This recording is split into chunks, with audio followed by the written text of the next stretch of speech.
मोठी बातमी ती म्हणजे काँग्रेसकडून 7 उमेदवारांची घोषणा करण्यात आली आहे लोकसभेसाठी आणि या 7 पैकी एक असलेले रवींद्र धंगेकर हे स्वतः आपल्या सोबत सोडले गेले आहेत। त्यांची प्रतिक्रिया आपण जाणून घेऊयात। रवींद्र धंगेकर जी तुम्हाला लोकसभेची उमेदवारी जाहीर झाली आहे काँग्रेसकडून, सगळ्यात आधी खूप साऱ्या शुभेच्छा। पहिली प्रतिक्रिया तुमची यावर काय आहे? मी काँग्रेस पक्षाच्या सर्व पदाधिकाऱ्यांचे मनापासून आभार मानतो। माझ्यासारख्या सर्वसामान्य कार्यकर्त्याला आज लोकसभेची उमेदवारी दिली आणि त्यांनी जो विश्वास ठेवला त्याला मी पात्र ठरेल। रवींद्र धंगेकरजी, मात्र तुमच्या समोर भाजपचा एक उमेदवार आहे, मुरलीधर मोहोळ जे मेयर राहिलेले आहेत पुण्याचे। तगडं आव्हान तुमच्या समोर आहे असं तुम्हाला वाटतंय का? मॅडम, मी माझ्या राजकीय जीवनामध्ये 30 वर्षामध्ये ही माझी 10वी निवडणूक आहे आणि आतापर्यंत मी महापौर, उपमहापौर, स्टँडिंग कमिटी चेअरमनच्या बरोबर माझ्या निवडणुका झाल्या आणि मला पुणेकरांनी कौल दिला हे आपण मागच्या वेळेलाच बघितलं। जे 4 वेळेचे लोक स्थायी समितीचे अध्यक्ष होते त्यांनाही मी मागच्या विधानसभेमध्ये पाडलं। त्याच्या अगोदर महानगरपालिकेमध्ये भारतीय जनता पार्टीचे चेअरमनांना पाडलं। आता हे तिसरे चेअरमन माझ्याकडे भारतीय जनता पार्टीचे आलेत आणि पुणेकरांना माहिती आहे की पुणेकरांचा विकास कुणी केला आणि काय त्यांनी आपल्यासाठी काम केलंय का नाही हे पुणेकरांना चांगलं माहिती आहे आणि त्याचं उत्तर येणाऱ्या काळामध्ये आपल्याला दिसेल।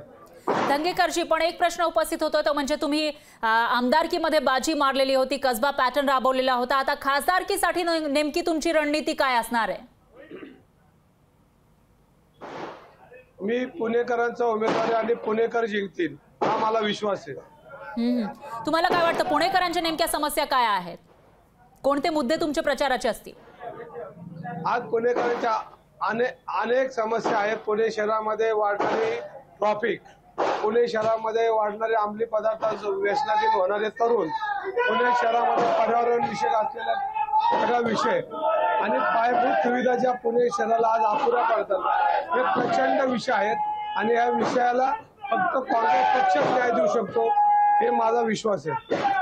पण धंगेकरजी, तुम्ही कसबा पॅटर्न राबवलेला होता विधानसभेच्या निवडणुकीमध्ये आणि आता ही लोकसभेची निवडणूक आहे, त्यामुळे या वेळेला तो कसबा पॅटर्न यशस्वी होईल असं तुम्हाला वाटतंय का? आता पुणे पॅटर्न येणार आहे, कसबा पॅटर्न संपला, आता पुणे पॅटर्न येणार आहे। हा पुणे पॅटर्न कसा असेल? पुणे पॅटर्न तुम्हाला हळूहळू दिसेल। आता माझी उमेदवारी जाहीर झाली, अजून 50-55 दिवस राहिले।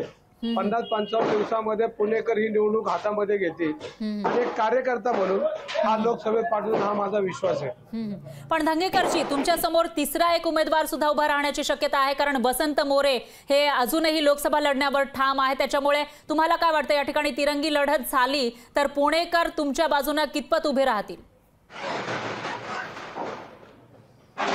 लोकशाहीमध्ये कुणी उभं राहायचं प्रत्येकाचा अधिकार आहे आणि शेवटी पुणेकर ठरवणारे कोणाला मतदान करायचं आणि पुणेकर कौल देणारे आणि माझा विश्वास आहे माझ्यासारख्या सर्वसामान्य कार्यकर्त्याला ते माझ्या पाठीशी उभे राहतील हा माझा विश्वास आहे। निश्चितच रवींद्र धंगेकरजी, तुम्हाला आता उमेदवारी जाहीर झाली आहे। तुमच्या पुढच्या वाटचालीसाठी आणि प्रचारासाठी शुभेच्छा लोकशाही परिवाराकडून आणि धन्यवाद तुम्ही दिलेल्या या पहिल्या प्रतिक्रियेसाठी।